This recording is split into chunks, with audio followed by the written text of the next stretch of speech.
Okay, we got Adrian from California. He's a believer in Jesus. He claims there are prophecies that have been fulfilled. Hi, Adrian. How you doing?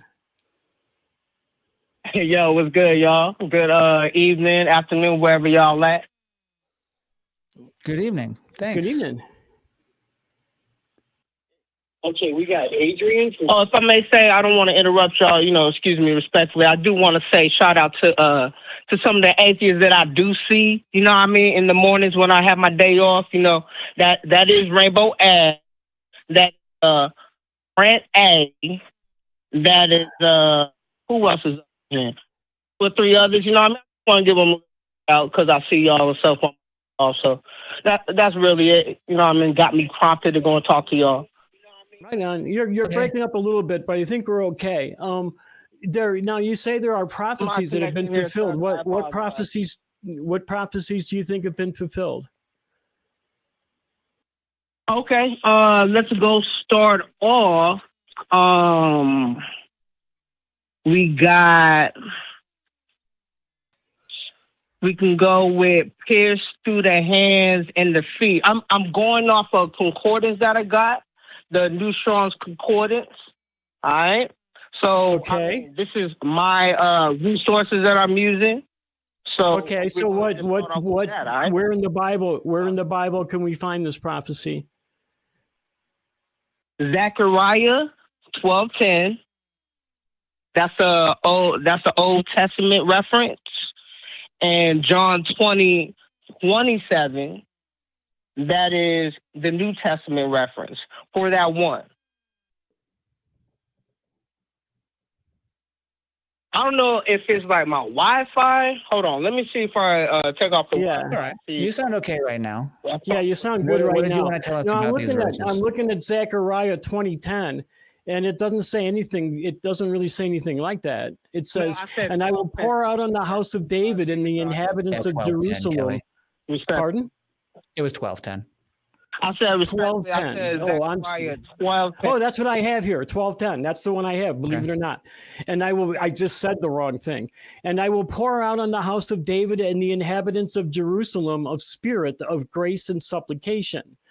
They will look on me, the one they have pierced, and they will mourn for him as one mourns for an only child, and grieve bitterly for him as one who grieves for a firstborn son."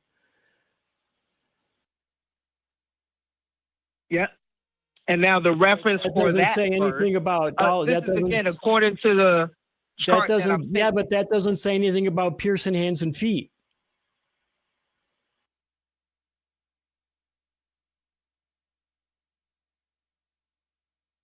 You see what I'm saying? It doesn't have any details like that. I see what you're saying. No, I'm looking over it now. I see what you're saying. This is what they put on the side. See, I'm already starting off whack. Hold up. Rewind. I'm just looking at the way it's written here, and you can interpret it as somebody stabbed him with a dagger. Yeah, because the context of Zechariah 12 is it's describing an end, and I did just look this up, so it's not something that I know. I'm not trying to pass it off that way, but it describes an end-time siege of Jerusalem, which results in Jerusalem's liberation by Jesus at the Battle of Armageddon. So it's talking about a battle. So like it's talking about him being pierced in battle. So I'm with Kelly. I don't agree that talks about like piercing hands and feet. Okay, now the other one was John what? John, well, we got 2 John references. I got John 20:27. 20:27. Okay, yeah, let's do that one first, and then we'll move on to the next one. "Then he said to Thomas, 'Put your finger here, see my hands. Reach out your hand and put it into my side.'" I am kind of nervous a little bit, so I do need to slow down. I'm trying to respond to the chat. My fault.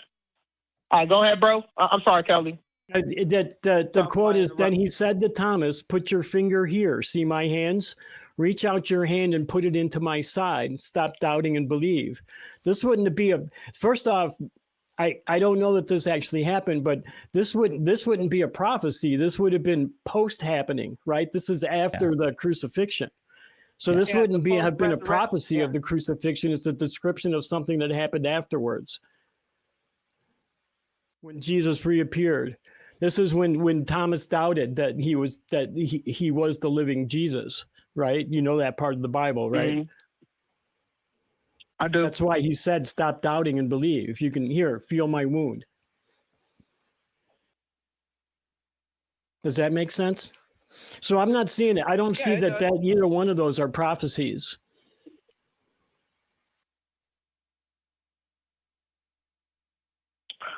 All right. What do you Let me ask What do you think about that after examining both of them? After the first one, I do have to legit. That probably wasn't a legit good example as far as trying to show that the Lord has been pierced through his hands and feet through using the Zechariah 12:10 verse. I do concede into that. But he did get pierced on the side, and water and blood did come out. That's on John 19:34. Yeah, but again, I reference the same Zechariah 12:10 for the Old Testament, though. Okay, I'm going to look at 1934 here real quick. 50 Cent was pierced 9 times. So could that have been about 50 Cent? Okay, again, this isn't a prophecy. This is a narrative. One of the soldiers pierced Jesus' side with a spear, bringing a sudden flow of blood and water. That's not saying, when they hang Jesus on the cross, some soldier is going to come along and pierce his side with a spear. No, it's not saying it's going to happen. It's saying that it's happened. See what I mean? Do you understand the difference between a prophecy and a narrative, right? Correct me if I'm wrong, Adrian, and if I just to get everybody on the same page real quick. I think the idea here is that the Old Testament was the prophecy, and then the New Testament, I believe Adrian was going to present as this is that prophecy being fulfilled. Am I correct, Adrian? Yes, sir. Exactly it. Okay. I was just going to go from prophecy list and go from list to list. That was my, I guess that was my opening coming into, trying to explain to y'all why Jesus is who he is. And I think that was my way to start, basically. Are you matching these three passages from the Bible together and because they all have the word pierce in them? Because that seems to be the only thing that makes that, makes these three things together in a group. They don't seem to be referring, like the first two are obviously about the same situation and, the same happening, different times in that happening, but obviously that, the time that Jesus was hanging on the cross. But the first one doesn't seem to have anything to do with the second or third one at all, except that it also has the word pierce in it. So I'm wondering why you're making this connection. And I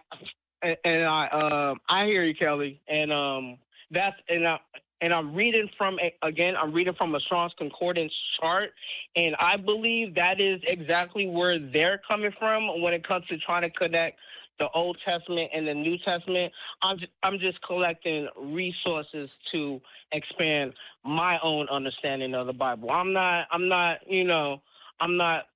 kind of novice when it comes to all these resources and stuff. I just started a year and a half ago, feel me? But with that said, I believe that. So you're using resources you haven't really vetted yet. Is that what you're saying? Vetted in a sense, like it is a good resource, especially when I want to try to get these words together and what they mean, especially in the King James version that I got. Right, but I'm wondering about the veracity. Is it true? That's what we need. I mean, so it might be a good resource for other things, but that doesn't mean that everything that they say is true without checking everything out, right? I hear you. That's why I have different translations, different study Bibles, and so forth, so I could. And I guess in my own way, I won't say disprove the word of God because I believe in the word of God, but to try to just to compare and contrast and say, why is it worded this way as opposed to this way and say the Dead Sea Scrolls, for example. Well, I could give you a partial answer to that question. It's worded that way because when that particular version of the Bible was written, that was the vernacular at the time. That was the way the language was commonly spoken. So it was translated to sound as if it was somebody from today's time speaking it, even if it was, say, the King James Bible was written for somebody speaking during King James time. And that's why the wording is changed and different. Because every time there's a new translation, they write it for that time period, for the language of that time period. Does that make any sense to you? No, it makes perfect sense to me. Yeah, I'm not saying that's why I bought the Strong's Concordance that goes with the King James version with the Apocrypha that I got. So when I see words like like fro word, for example, or something to that degree, I could be like, dang, let me see what it says in the Hebrew, how it was broken down. Let me see how it says when it's broken down to the Greek and so forth. That's what I got. I just who's doing the breaking down though? More about what I'm reading. Like, are you using like you were saying, mentioned you had a study Bible? Is that what you're using to break it down? This one, this particular breaking down the prophecies fulfilled, I'm using the Strong's Concordance, but I do have a say. Okay, no, that's fine. That's all I need to know. Just give me a second here because I'm trying to make a point. Now, do you think that as a reference, do you think that might possibly have a bias?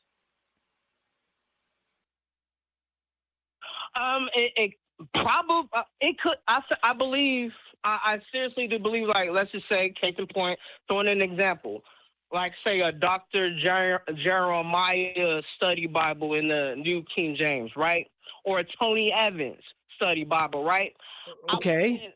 Personally, I wouldn't go and purchase that type of study Bible because it is under one person, and not one person knows all of the Bible. That's just impossible, right? But I do believe with a correlation of different believers. Does it? Wait. I understand what you're saying, but it's like you didn't hear what. Yeah, I don't think you're catching what I'm trying to say here. So whether it was one person who did it or a committee of people, do you think they had a bias? It doesn't matter how many people were involved in it. What we're talking about is the bias of the people. Do you think that the people who put the reference that you're using together had a reason to say what they were saying? That might not have to do with, let's say, empirical facts. Like they're conjecturing this, so it has to be this way because this is what I already believe. Do you think maybe there's a little bit of that going on? I wouldn't doubt it. Okay, so okay, now we're getting somewhere. So if that's going on and you agree with that, how do you know that this reference point that you're using can be used? How do you know that it's a good reference, that you can actually use it to get to the truth? Okay, if your question is how can I'm trying to comprehend your question, so there's no. Okay, I'll break it down into one simple question. How can you be sure that something that is biased can get you to the truth? You can't. I would think you have to use your own discernment. Okay, but isn't that what you're doing? You're using that reference point to decide what you believe about this particular prophecy? Based off charts that are referencing scripture with scripture? Yeah. Because those charts are biased to the scripture.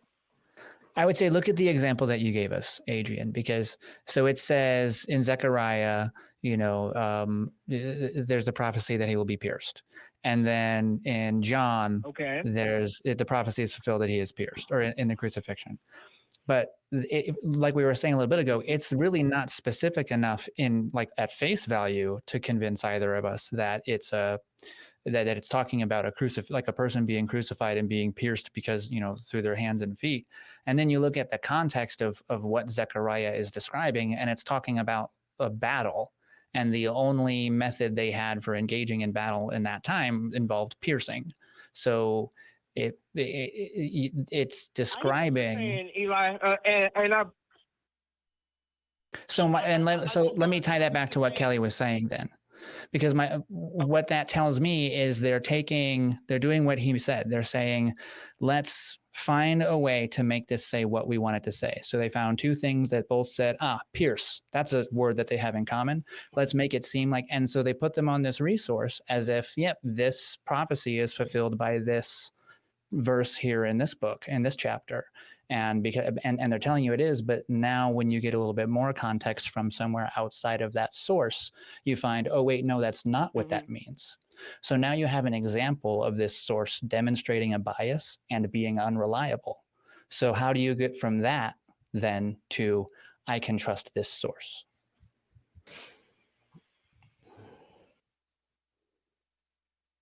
That's a very, very good question, and I have to sit back and really think.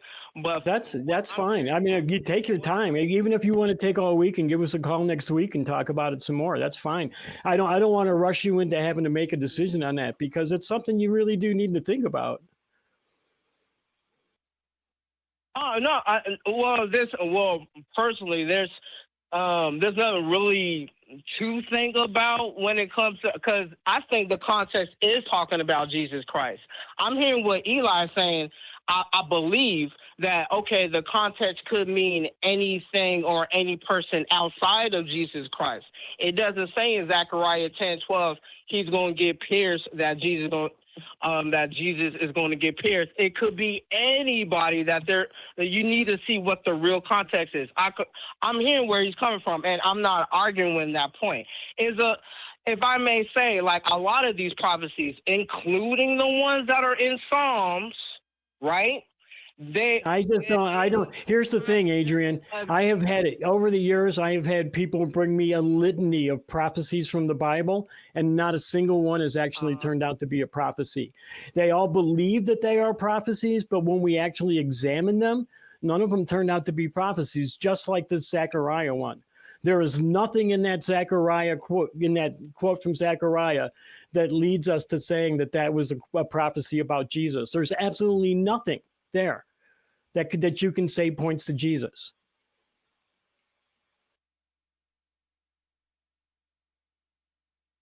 That's the problem I have with these supposed prophecies from the Bible. They're often not prophecies at all.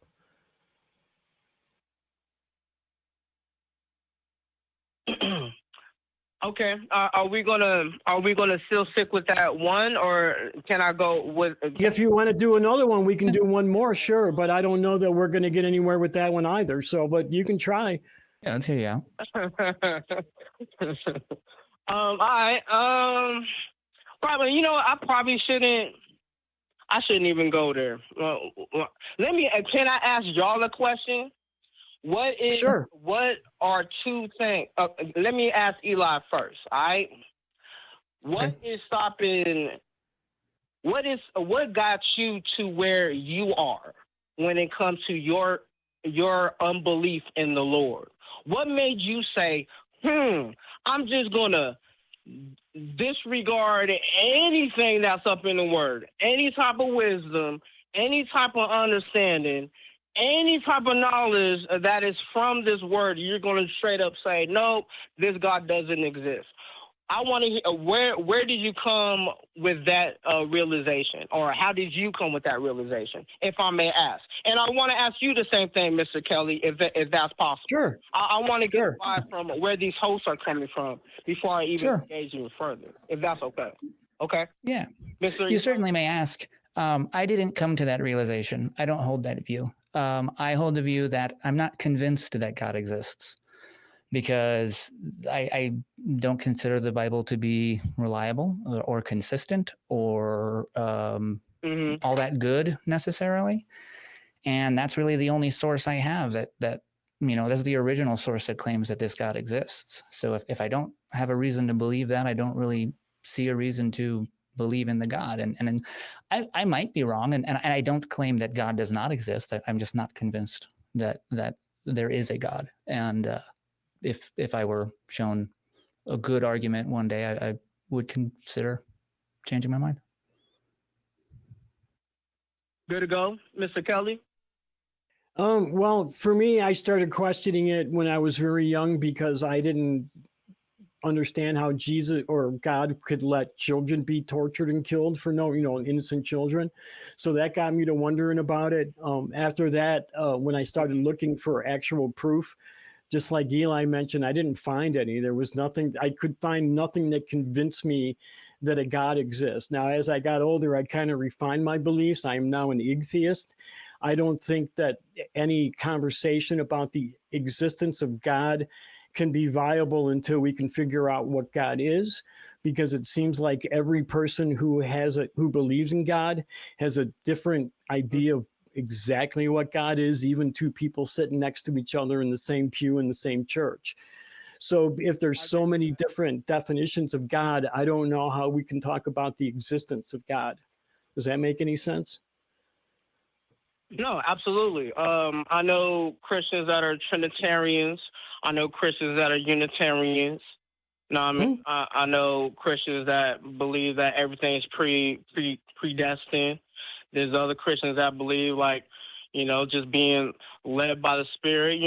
There's some that just there's a whole different variety of denominations and such, which I think, as a believer in Jesus Christ, I think that it can be confusing, and it can be seen, I think, from other people that don't believe. I would think that they will say, hey, these Christians are confused about who they believe in. Why should we go and believe in their God? I don't just think that about Christians. I think that about all God believers. Okay, so that was kind of my next question. Y'all got the same energy when it comes to people that believe in Islam, people that believe in Hindu. This is not just attacking the God of Abraham, right? I don't attack Christians.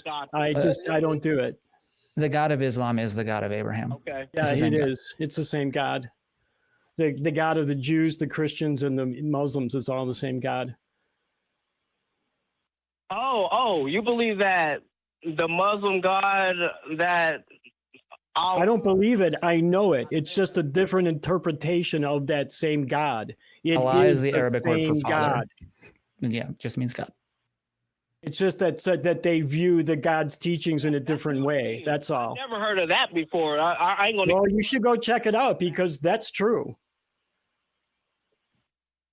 Moses is even in the Quran. As I understand it, and I haven't studied Islam much at all, but as I understand it, it is... I believe that that modern day Muslims are the descendants of the son of Abraham's other, the maidservant of Abraham's wife. Haggai? Yeah. Yes. Thank you. Mm-hmm. That's right. What I heard too. Yes, that the Israelis and the Palestinians are basically the same bloodline and stuff like that from the Abraham's descendants. Yeah, but I never heard that. That's something else. I just know that Muslims don't believe that Jesus is the Messiah, and I believe that is the correct. Complete. Neither do the Jews. Difference. And they're the ones who started the religion. Yeah, Jewish people don't believe that either. Okay. Good to go. I thank you. Sure. I do want to get. Is there anything y'all want to talk about to get me in? I don't know what to ask. I don't know how to push forward. Just know that I don't know how to go forward and trying to show, besides going through Bible verses, and I don't want to quote unquote get too preachy up in here, but I don't. No, that's cool. I understand that, and I appreciate that. I really do. I totally appreciate that. But here's the thing, and a lot of us will say this, and I don't know that it registers a lot of times with theists, with Christians or any other believer in a God, that your holy book, it really doesn't mean anything to us. right? I mean, and honestly, your book, like the Bible, it's not proof of anything. It's the claim. And the way I illustrate this is the police get a letter that says that you robbed the local gas station, right? That letter is the claim. Now they have to go out and look for evidence to show that that letter is correct. The Bible is just the letter. It's saying that this is what happened, right? But it's not giving any evidence or any proof that those things happen. It's just telling you what they think happened.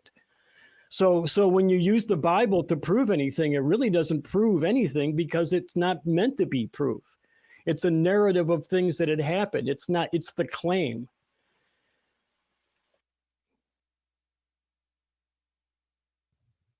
Does that make sense to you? I'm hearing it from your perspective, but from a belief, like someone that believes wholeheartedly in what the word says. Like I believe that there is scripture in the Old and the New Testament that says, like, at the end of the day, like, okay, what I really want to know, like you just said something that you believe this, right, wholeheartedly. I want to know why you believe it. What is it that convinced you that this was true? Was it that prophecy you brought up from Zechariah? Was that what convinced you it was true? I mean, the prophecies help. But what is it? No, but what is it that actually convinced, or did you learn the prophecies after you were already convinced? Because I think that's probably what happened.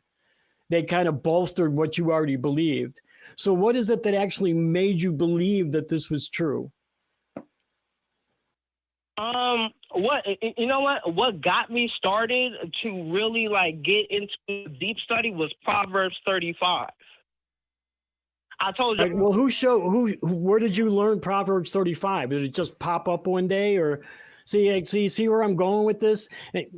I'm trying to find out exactly what it is that happened to you that made you believe this. So I'm not sure that just saying, well, there was this proverb is what it is, what I'm talking about. I'm wondering, how did you get to that proverb?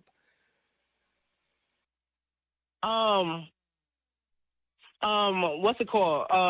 Well, first of all, Proverbs 35 got me get into my studying the word and going deeper into the word. That's the verse that got me started. So I can go in, like I said. So you didn't believe in Jesus. Yeah, were you a believer had never heard of that? Proverbs, and all of a sudden you just saw this proverb one day and it convinced you. Is that what you're saying?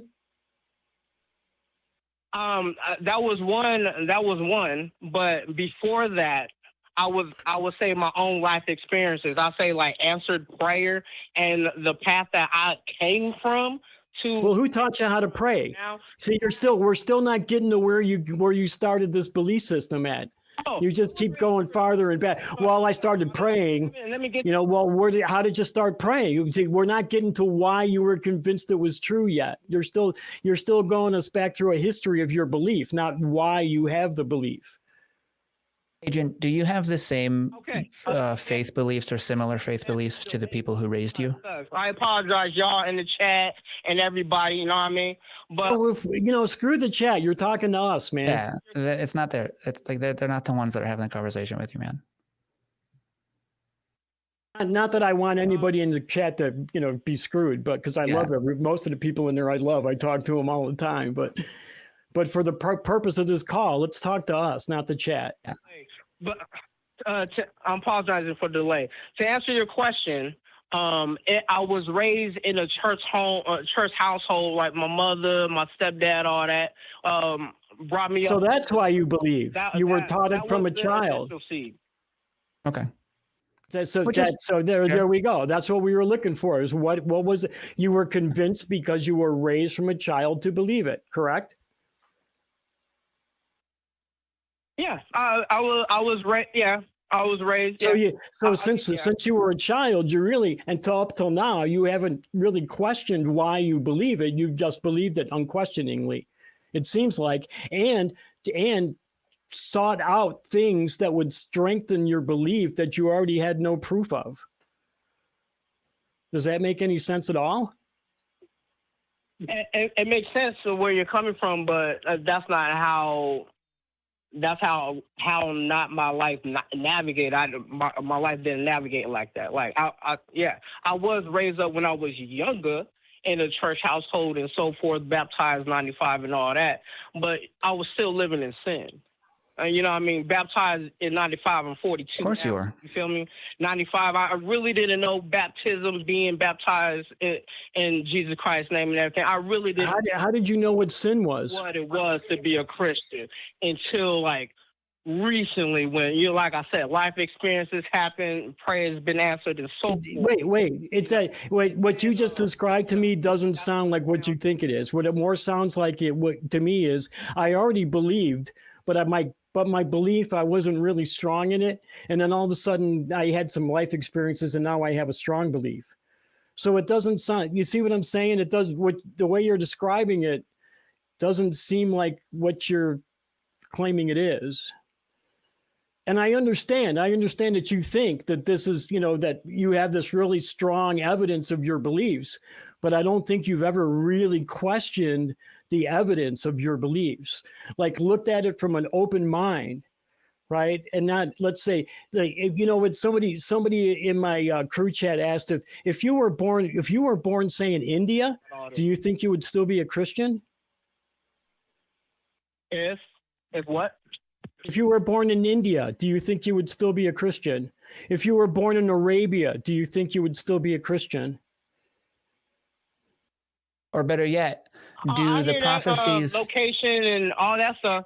I'm paraphrasing here because I'm paraphrasing, but it does say that somewhere in the New Testament that I'm not asking what it says in the New Testament. I'm asking you for what if you were born in Arabia, do you think you would be a Christian today? Do you think you would be raised as a Christian if you were born in Arabia? Or do you think you would be raised as a Muslim and today be totally a convinced Muslim and a devout Muslim? If you were born in India, do you think you would have been raised as a Hindu and today be a completely devout Hindu?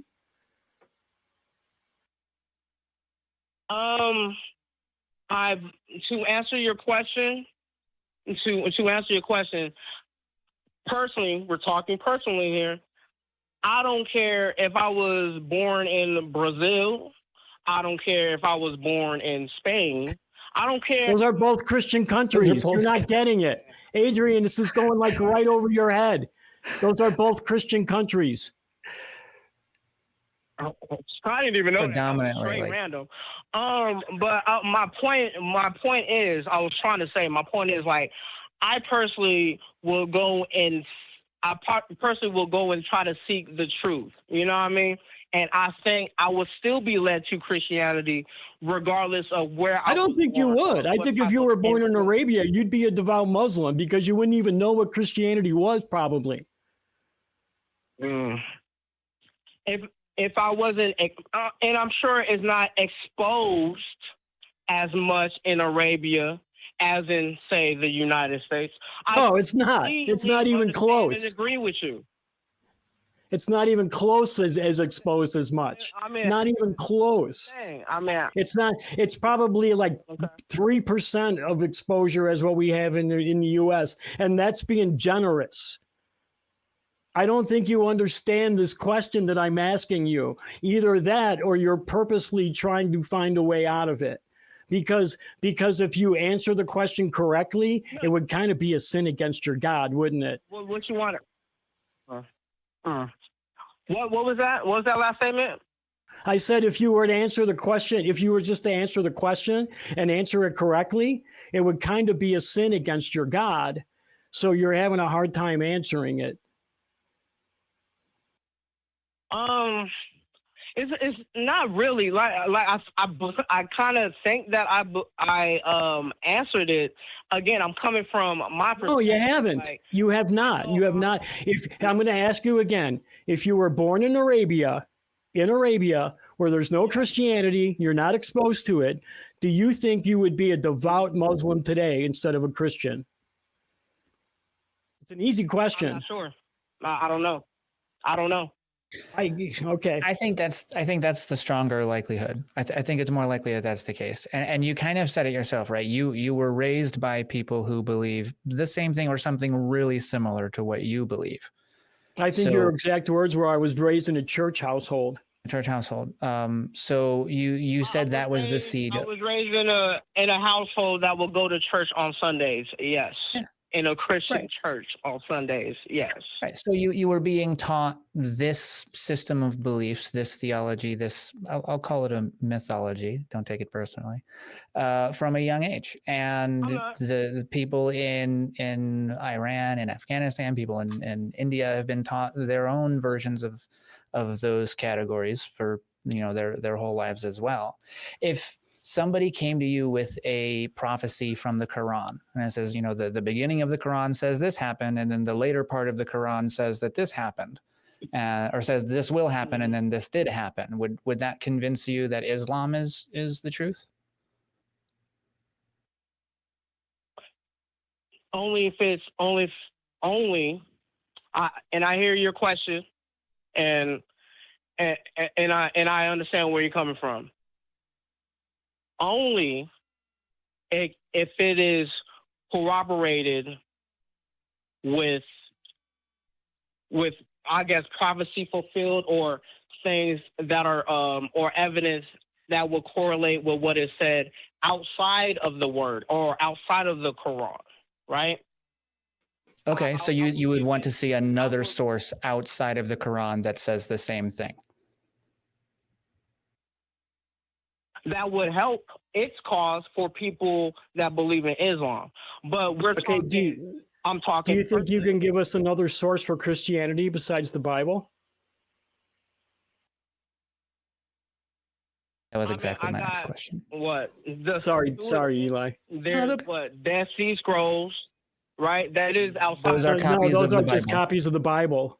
Is it? Yeah. There's a couple other things like a treasure map and some some local documents. Yeah, there's some legal documents and stuff. But yeah, the only thing, for the most part, it's just different copies of the Bible, older copies than we already had, which is why they were important. Yeah.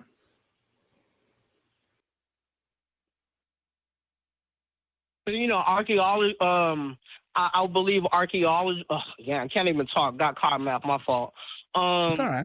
Archaeological findings, that they have in Old Testament. If I need to bust out one of my, I don't know which ones.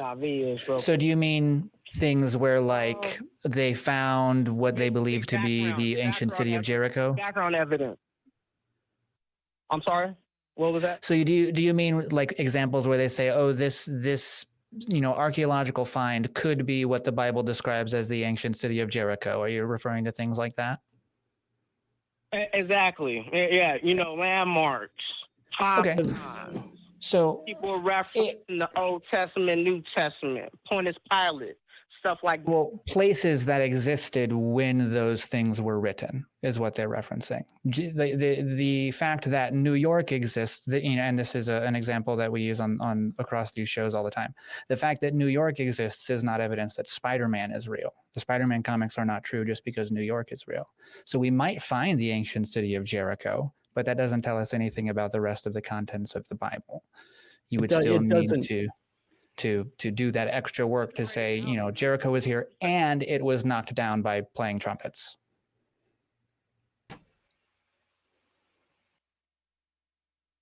It kind of doesn't, the fact that we found the remains of Jericho doesn't help us prove any of the supernatural claims of the Bible. It doesn't even help us prove that God is real. It just helps us prove that there was a city of Jericho. Right, that we're going with. I'm sorry, say that again, Adrian. So you're saying, I was saying, man, this delay freaking sucks. I'm sorry. It's all right. Yeah, I know we're used to it. I know you're not. It's all right. The finding the Noah's Ark and stuff like that. The separation of the Red Sea from Moses. You're talking about evidence like the supernatural, like saying Jonah going inside a well for 3 days, stuff like that. Sure, or that the ark ever existed, or that the Red Sea was parted, or that God is real. Yeah.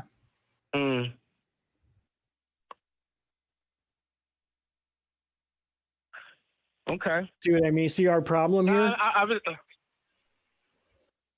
I see your problem. Absolutely. It's Well, it's not my problem. It's because you're trying to convince me that what you believe is real, and you're not being able to do that. So it's not my problem. I'll say my problem with being on your side is those things. Okay, I won't say problem. Let me not say problem because that sounds kind of disrespectful.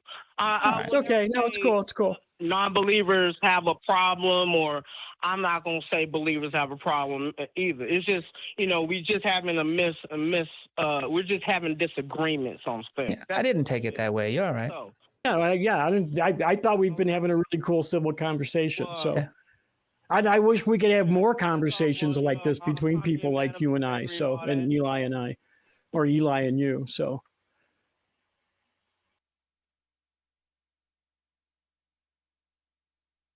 But I just don't know how we're going to get to the belief. Like, I don't know how you could convince me that the supernatural claims of the Bible are real. And even you just said that you wanted something besides the Quran to prove that Islam was real. And yet we don't have anything like that to prove anything in addition to the Bible. And yet you're willing to accept Christianity was real without the same standards that you're setting for Islam. So you can see where I'm a little confused. Like, you want these good standards for this thing, but not this other thing because you already believe in that thing or something. I'm not sure what's going on there. It's, that's called special pleading. Is like, I'm going to set these standards for this, for everything, but this one thing I want to believe in, I'm just going to blow those standards away. Those don't count for this. What do you think of that idea? I hear where you're coming from when it comes to double standards, and I'm a big advocate of anti-double standards. Like, friggin', if you can do it, I definitely could do it. So forth, right? Right. With that being well, that's not really what a double standard is, but okay. Damn. I don't know where I was. Okay. What I see, my thing is, I straight up believe, based on prayer being answered, and also with my life experience, like, there's okay. Have all your prayers been answered then?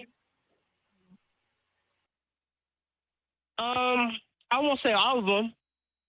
All right, what about 50%? But it's not up to me though. It's not up to my timing.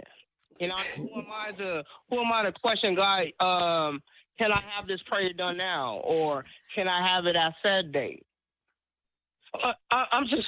What percentage of your prayers do you think have come true? 50%? Say that. All right, we're just agreeing with a brain. Let me just say that. All right. But you're just not answering my questions. I'm trying to get somewhere. What percentage of your prayers do you think have been answered? About 50%, 30%, 75%? Where on that, in that range are we at? I say about. Realistically, I say about 85%. Really? 85% of your prayers have been answered? So every time, like, you pray 5 times and 4 of the times you get what you want? Here talking to you. What? I said, you pray 5 times, right? And 4 of those 5 times you get what you want?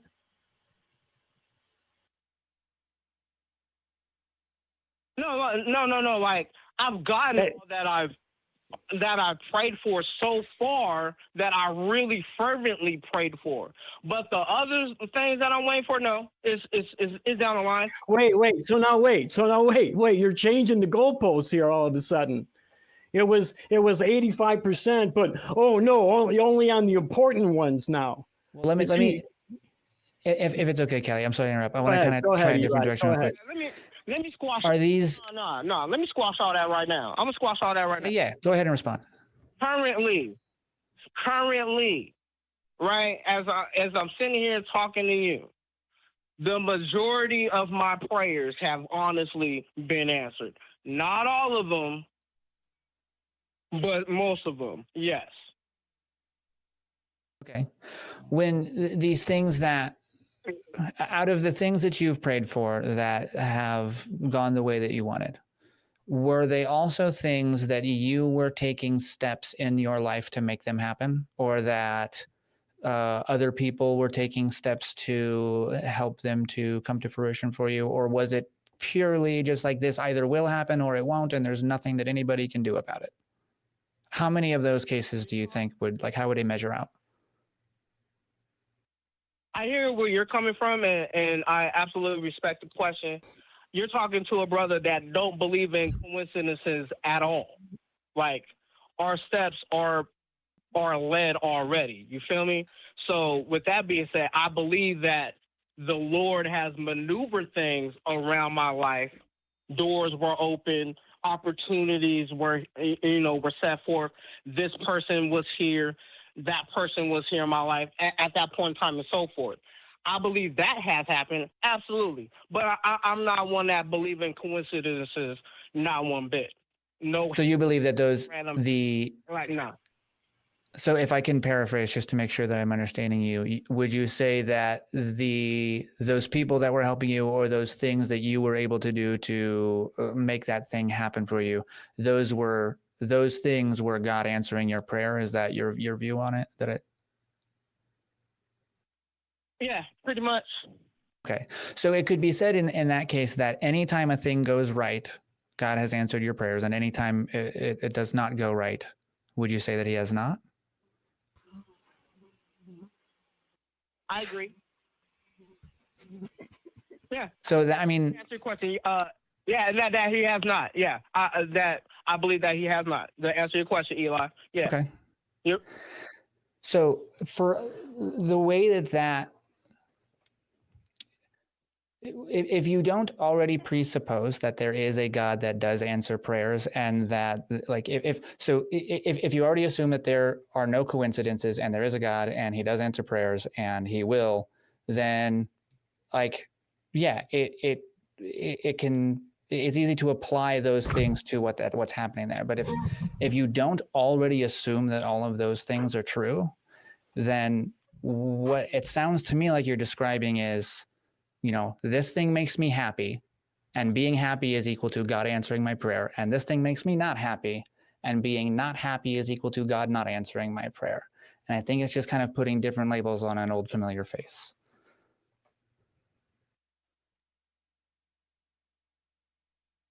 I hear you on that, but we're not.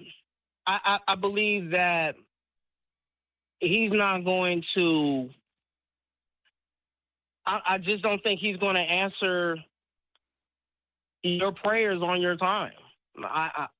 That's just what I believe. I believe, like, if you fervently pray and come to God correct, come with him with some fear and some respect.